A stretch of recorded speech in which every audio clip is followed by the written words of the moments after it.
Un jour nouveau s'est levé.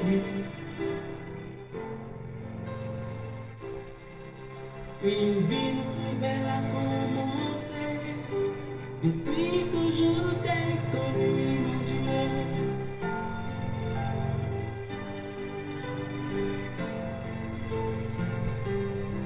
Un soleil nouveau s'est levé. Puis un nouvel a commencé. Depuis que je t'ai saisi, Jésus.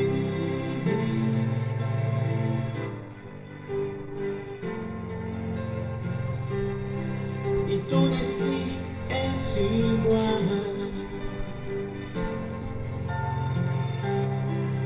Puis une source de vie coule en moi. Je veux parler de toi, Jésus.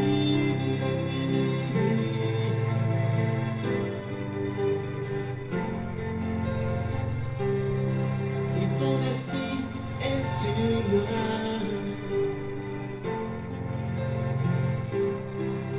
Tu m'as connu pour te proclamer. Je veux parler de toi, Jésus. Le rassembler.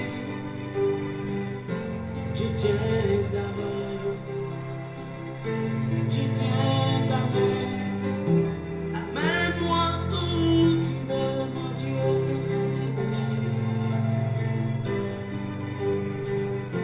Je tiens d'abord. Fais de moi ton prisonnier. Amène-moi où tu veux, Jésus. Chers frères et chers en Christ, chers enfants de Dieu, bonjour. Je dis shalom à toi qui me regarde actuellement. Shalom à ce beau pays. Shalom aux compatriotes. Shalom aux éminents serviteurs, servantes de Dieu. Je dis shalom à tous les enfants de Dieu. Shalom à tous les chrétiens. Je vous salue dans le beau et précieux nom puissant de Jésus-Christ Nazareth. Et bienvenue à notre rendez-vous hebdomadaire, réveil d'esprit, au sein du ministère prophétique de la parole de délivrance, de louange et d'adoration, grand bassin de Siloé, par les voyants de Dieu et sa puissance, avec le serviteur de Dieu, le prédicateur d'en haut, prophète Meshach témoin, à Mouyanji. Amen. Alors nous allons prier rapidement. Prions. Abba Père, nous te rendons grâce, Créateur du ciel et de la terre, pour ton amour. Merci Jésus-Christ Nazareth. Merci pour la grâce que tu nous as accordée d'avoir le Saint-Esprit en nous. Merci pour l'onction que ton esprit nous a donnée. Merci pour cette grâce. Merci pour la clairvoyance, Papa. Merci de ce que tu nous as fait quitter sur le naturel et tu nous as ramenés dans le surnaturel. Nous avons la foi ce matin, Abba Père, que ta parole déclare que si nous sommes deux ou trois en ton nom, que tu es au milieu de nous et qu'il est écrit dans ta parole que notre corps est ton temple. Abba Père, tu es en nous, tu es avec nous, parle avec nous, parle-nous maintenant au nom puissant de Jésus-Christ. Amen. Alléluia. Alors sans plus tarder, comme d'habitude, nous sommes dans le livre de Matthieu chapitre 4. Nous allons lire rapidement du 12e verset jusqu'au 20e verset, si l'Esprit nous permet de s'arrêter là rapidement. Amen. Jésus ayant appris que Jean avait été livré, se retira de la Galilée. Il quitta Nazareth et vint demeurer à Capernaum, situé près de la mer, dans le territoire de Zabulon et de Nephtali, afin que s'accomplisse ce qui avait été annoncé par le prophète Ésaïe. Le peuple de Zabulon et de Nephtali, de la contrée voisine de la mer, du pays au-delà du Judée et de la Galilée des Gentiles. Ce peuple assis dans les ténèbres a vu une grande lumière, et sur ceux qui étaient assis dans la région et l'ombre de la mort, la lumière s'est levée. Dès ce moment, Jésus commença à prêcher et à dire: répentez-vous, car le royaume des cieux est proche. Comme il marchait le long de la mer de Galilée, il vit deux frères, Simon appelé Pierre et André son frère, qui jetaient un filet dans la mer, car ils étaient pêcheurs. il leur dit, suivez-moi et je vous ferai pêcheurs d'hommes. Aussitôt, il laissait les filets et il le suivit. Père, merci pour ta parole. Merci pour ta présence. Parle-nous maintenant, Papa, au nom puissant de Jésus-Christ. Amen. Chers frères et sœurs en Christ, nous parlons du ténèbre à la lumière. Du ténèbre à la lumière. Nous rendons grâce à Dieu le Père, Dieu le Fils, Dieu le Saint-Esprit, qui nous a donné cette opportunité, qui nous a choisis, qui nous a formés, qui nous a équipés et qui nous a envoyés vers toi qui nous suis actuellement, de pouvoir partager ce message, cette parole avec toi, de pouvoir allumer ou rallumer cette lumière dans ton âme, dans ta vie, pour que désormais tu ne trébuches plus, pour que désormais tu puisses voir clair et que l'ennemi de ta vie tombe complètement au nom de Jésus-Christ de Nazareth. Des ténèbres à la lumière. Il avait un homme dont ses parents étaient Zacharie et Élisabeth. Et cet homme s'appelait Jean-Baptiste. Jean-Baptiste était celui qui était venu préparer le chemin pour Jésus-Christ. Jean-Baptiste était la voix qui criait dans le désert, comme les prophètes avaient eu à annoncer dans le passé. Alléluia. Et la Bible dit que quand Jean a crié, Jean a annoncé le message de quoi? De repentance. Alléluia. Et aussitôt, quand Jésus est arrivé, Jésus a été baptisé par Jean-Baptiste. Et en bref, nous avons appris là que les soldats, les ennemis de la repentance, les ennemis de vérité, les ennemis de la lumière, qui ne veut pas que la repentance ait, qui ne veut pas que la vérité soit, qui ne veut pas que la lumière soit dans ta vie. Ces ennemis sont levés et ils ont arrêté Jean-Baptiste parce qu'ils ont vu que Jean-Baptiste faisait un grand boulot que eux, ils devraient le faire, mais ils ont été incapables de le faire. Ils ont mis la main sur Jean-Baptiste, ils l'ont emprisonné. Mais la Bible dit que quand Jésus a vu ça en même temps, Jésus a quitté là. Jésus a quitté dans cet endroit et Jésus est allé ailleurs. Là où Jésus est parti, la Bible dit que le lieu s'appelle, Jésus quitta Nazareth et vint demeurer à Capernaum, situé près de la mer, dans le territoire de Zabulon et de Nephtali. Alléluia. Jésus a quitté Nazareth, là où il était né, Nazareth, là où Jean annonçait. Jésus est allé se dévoiler facilement à Capernaum. Quand Jésus est arrivé à Capernaum, la Bible dit que cette ville était une ville qui était dans des ténèbres, une ville qui n'avait pas de la lumière. Et cela avait été annoncé dans le passé par le prophète Isaïe, que cette ville va connaître un jour la lumière de Dieu. Cette lumière qui est arrivée dans cette ville, c'est Jésus-Christ de Nazareth. C'est la parole de la repentance. Alléluia. Et la Bible déclare que ce peuple qui était assis dans les ténèbres a vu une grande lumière. Et sur ceux qui étaient assis dans la région et l'homme de la mort, la lumière s'est levée. Alléluia. Et la Bible déclare que Jésus a commencé par annoncer la bonne nouvelle. Jésus a commencé par annoncer, a commencé par prêcher. Et Jésus a dit, répentez-vous, car le royaume des cieux est proche. Jean-Baptiste a prêché de la repentance. Jésus-Christ aussi a prêché de la repentance. C'est ce qui nous a été prêché, moi et toi. Et nous avons dit oui pour cette parole. Et nous avons quitté dans les ténèbres. Et nous sommes désormais dans la lumière. Dit Amen. Alors, chers frères et sœurs en Christ, la Bible déclare qu'en ce moment, quand Jésus prêchait, alors Jésus a vu deux frères. Un qui s'appelle Simon-Pierre et l'autre qui s'appelle André. La Bible dit que ces deux frères jetaient leur filet dans la mer, car ils étaient des pêcheurs. Alléluia. Mais Jésus est arrivé vers eux. Quand Jésus est arrivé vers eux, Jésus leur dit, vous les pêcheurs de poissons, laissez vos filets, laissez et la pêche de poissons, et je vous ferai le pêcheur d'hommes. La Bible dit qu'aussitôt, Ils ont obéi, écoutez à ce que Jésus a dit. Ils ont laissé ce travail charnel. Ils ont laissé ce travail dur.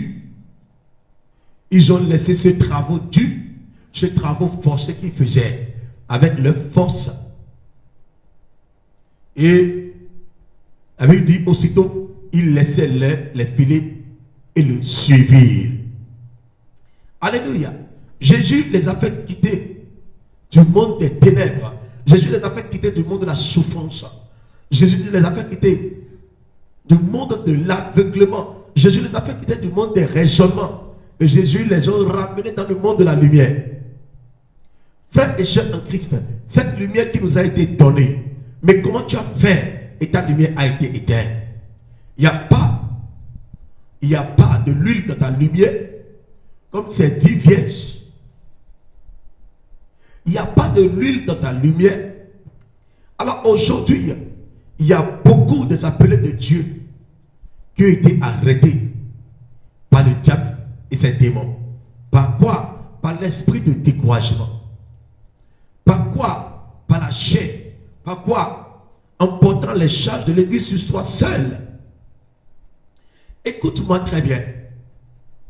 Toi qui vis encore dans des raisonnements contre la parole de Dieu, toi qui vis encore dans des raisonnements contre le Saint-Esprit, il y en a d'autres, j'ai pitié d'eux. Ceux qui se moquent de prier en langue ou ceux qui se moquent de parler en langue. Mais comment nous disons que nous allons à l'église? Il y a des choses de l'église que nous nous sommes mis contre et il y en a d'autres que nous avons acceptées. Ce qui veut dire que tu es dans l'église, dans la chair, mais en esprit, tu vis encore dans les ténèbres. Jésus-Christ de Nazareth a dit, venez à moi, vous qui êtes fatigués et chargés par ce monde. Il dit, je vous déchargerai de tous ces fardeaux que le monde a mis sur vous. Frères et sœurs en Christ, ces frères, nous pouvons dire dans la chair que ces frères faisaient le travail qu'ils devaient faire pour manger parce qu'ils étaient des pêcheurs de poissons. Nous allons dire que quand ces frères ne vont pas accepter de pouvoir aller à la pêche, comment ils peuvent manger? Parce que l'église aussi a besoin de l'argent, donc nous devons aller travailler, amener de l'argent à l'église. Mais quel genre de travail? Le travail que nous avons choisi de nous-mêmes par la chair, le travail que nous avons choisi par la convoitise des yeux, le travail que nous avons choisi par jalousie, le travail que nous avons choisi par méchanceté, parce que nous voyons que l'autre monde fait ça et ça marche pour lui. Nous aussi nous voulons faire ça. Si c'est ce genre de travail, sache que tu travailles dans le monde des ténèbres. Le Saint-Esprit nous a dit Amen. Mais si c'est le travail qui t'a été donné par le Saint-Esprit, si c'est le travail qui t'a été donné par la révélation biblique, si c'est le travail que tu as prié et l'Esprit de Dieu a autorisé, a ordonné à ses anges comme il a fait à Zacharie, comme il a fait à Marie, comme il a fait à apôtre Paul. Si c'est ce travail que tu fais, laisse-moi te dire que tu vas travailler peu et gagner beaucoup d'argent. Et ce travail ne peut jamais prendre l'heure de prière dans ta vie. Ce travail ne peut jamais prendre la place de ton salut en Jésus-Christ. Ce travail ne peut jamais t'empêcher de ne pas aller à l'église. Ce travail que tu as commencé ne peut jamais mettre d'orgueil en toi. Ce travail que tu as commencé, ce business que tu as commencé, ne peut jamais te diviser, toi et ton pasteur qui a prié pour toi, toi et ton église. Ou ce travail ne peut jamais enlever ton ministère. Ou ce travail ne peut jamais tuer ton onction. L'onction que Jésus-Christ t'a donnée à travers son esprit qui est le Saint-Esprit.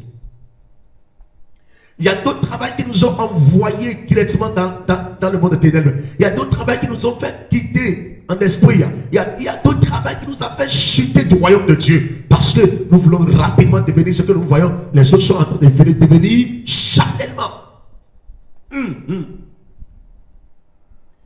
Jésus-Christ les avait quittés dans le travail charnel. Il a dit, maintenant je vous ferai quoi? Le pécheur d'homme. Le pécheur d'homme. Maintenant, travaillez pour Dieu. Il leur dit, suivez-moi et je vous ferai pécheur d'hommes. C'est ce que Jésus a dit. Jésus pouvait dire que soyez en train de faire votre pêche de poisson et vous serez en train de travailler avec moi. Nul ne peut jamais servir de maître. Frère, il est temps que nous nous quittons dans des travaux charnels. Il y en a certaines personnes, le travail que tu fais, c'est un travail forcé que l'ennemi a mis pour toi. A mis sur toi, pardon. Laisse-moi te prêcher la vérité. Je dis, le travail que tu fais, l'ennemi a mis travaux forcés sur toi. Au moment où tu n'as pas de boulot, tu étais à l'église. Tout allait très bien pour toi spirituellement. Mais juste quand tu as commencé le boulot, tu n'as plus le temps de prier. Le boulot te fatigue jusqu'à ce que pour prier ces problèmes. Tu vas au boulot jusqu'à ce que tu vas au boulot les dimanches et tu n'as plus le temps de pouvoir adorer ton Dieu. Alors que tu me dis que c'est ce Dieu-là qui t'a donné ce boulot. Tu es sûr que Dieu t'a donné le boulot pour pouvoir te faire quitter de sa présence. Tu vas me dire maintenant que je prie dans mon bureau. Attention, ton bureau n'est pas le trône de Dieu. La Bible dit que là où deux ou trois sont réunis, il est là. D'accord. Jésus a dit que entrer dans ta chambre, ferme ta porte, c'est ce que tu veux me dire. Mais le lieu là où tu dois prier, doit être un lieu saint, très saint, consacré. Ouais. Jésus a dit que la maison de mon Père est appelée la maison de la prière. Donc ta maison n'est pas la maison de la prière. Ta maison n'est pas la maison du Père. Non. Jésus est entré dans le temple. Et quand il a vu du désordre, il a caché. Il ne doit pas avoir du désordre dans le lieu de prière. Dans ta maison, il y a du désordre. Dans ton bureau, il y a du désordre. Donc ta maison, ton bureau n'est pas le lieu de prière. Le lieu de prière, c'est l'église. Ton orgueil a fait qu'aujourd'hui, tu ne peux plus aller à l'église. Les raisonnements ont fait qu'aujourd'hui, tu ne peux plus aller à l'église. Jésus a dit quoi? Il a dit répentez-vous. Jean-Baptiste a dit quoi? Il a dit répentez-vous car le royaume des cieux est proche. C'est quand nous allons à l'église que nous nous écoutons des enseignements qui nous fortifient, des enseignements qui nous donnent de repentance, des enseignements qui nous révèlent. La révélation veut dire quoi? La révélation veut dire quoi? La révélation dit que le voile est déchiré. Ce qui est en bas a été déchiré. Ce que tu ne connaissais pas t'a été donné. La révélation, c'est la connaissance des choses que tu ne connais pas. C'est ce qu'on appelle la révélation. Et la Bible dit qu'un va chasser 1000 et 2 chasseront 10 000. Il y a des révélations que tu peux avoir toi seul. Il y en a d'autres que Dieu ne t'a pas révélé et Dieu a révélé cela à ses serviteurs. Et c'est quand tu seras à l'église, l'église qu'on appelle le lieu de rassemblement des enfants de Christ. C'est une réunion céleste. Alléluia. C'est de là que l'Esprit Saint vient au milieu de son peuple. Et il fait quoi? Il partage les révélations. Il nous réveille. Il nous ressuscite nos âmes. Il nous redonne encore la vie éternelle. Jésus a dit, suivez-moi. Frères et sœurs, un évangéliste, un prophète, un pasteur, un apôtre ou un enseignant t'avait annoncé l'évangile. Il a dit, suis Jésus. Celui qui te dit, suis Jésus, il t'a dit la vérité. Ok, maintenant ce Jésus-là, tu veux le voir pour pouvoir le suivre. Ce Jésus-là se situe dans le leader, dans l'homme de Dieu, dans celui qui t'a prêché la parole de Dieu. C'est à travers de la bouche de ce dernier que tu as attrapé la parole de repentance. C'est à travers de sa bouche que tu as attrapé la parole qui a donné de lumière à ton âme. Cette parole t'a fait quitter dans les ténèbres. Alléluia. Et depuis ce jour, toi qui étais découragé, toi qui étais abattu, tu as reconnu encore la vie éternelle. Alléluia. Alors, je m'en vais te dire actuellement de revenir encore dans ton monde de lumière. Reviens encore dans le monde de la lumière, qui est la parole de Dieu, qui est l'adoration sainte. Pardon, ne sois pas un racoleur dans l'église, non. Ne sois pas un historien de la parole de Dieu, mais non. Ne sois pas un lecteur de la parole de Dieu qui lit mais qui ne pratique pas. L'historien qui connaît l'histoire mais qui ne pratique pas. Mais non, si c'est comme ça, tu as de travail pour les autres et eux ils mangent, ce qui n'est pas normal. Nous rendons grâce à Dieu le Père, Dieu le Fils, Dieu le Saint-Esprit qui nous a accordé cette opportunité de pouvoir voir cette lumière en nous, cette lumière qui éclaire nos chemins, cette lumière qui nous a fait petit âge mais grand dans le surnaturel. Waouh! Jésus, quand il était petit, à l'âge de 12 ans, il a parlé devant les sages. Ils ont été touchés. Ils ont dit, mais qui est ce petit? Même dans la barque avec les disciples, quand Jésus a calmé, il a menacé la tempête. Il y a eu des calmes. La Bible dit que ces disciples ont eu peur. Ils ont dit, mais qui est celui-ci? Même la tempête l'obéit. Parce qu'il a la lumière. Ce dont tu en as besoin, c'est la lumière. Que Dieu nous protège. Amen. Tu as écouté ce message. Ne le garde pas avec toi. Partage pour pouvoir allumer ou rallumer la lumière dans la vie de quelqu'un qui n'avait pas ou dans la vie de quelqu'un dont sa lumière était éteinte. Que Dieu nous protège. Amen. Prions rapidement. Père, nous te rendons grâce, créateur du ciel et de la terre. Merci Jésus-Christ pour ce message merveilleux que tu viens de nous donner. Que ta puissance impacte mon frère, ma soeur qui vient de m'écouter. Et que ce message impacte le monde entier. Et que les âmes soient gagnées pour la puissance du roi de Jésus-Christ. Au nom de Jésus-Christ. Amen. Nous sommes toujours au Bénin, à Cotonou, précisément Kangodo, là-bas, qui est en face, école primaire publique Kangodo. Quand tu entres dans l'avant, en allant vers le lac, le bâtiment peint en blanc. Alléluia. Peut-être si tu veux nous appeler pour communiquer avec nous, nous sommes sur 00229 00229 61 05 75 08 00229 61 05 75 08. Si tu veux nous écrire sur WhatsApp, tu peux nous communiquer sur WhatsApp, envoyer un message pour nous dire coucou, bonjour, ou nous soutenir. Nous sommes sur 00229 67 83 10 10. 00229 67 83 10 10. Que Dieu te bénisse et qu'il nous bénisse tous ensemble. Merci beaucoup. Shalom à vous et bye bye.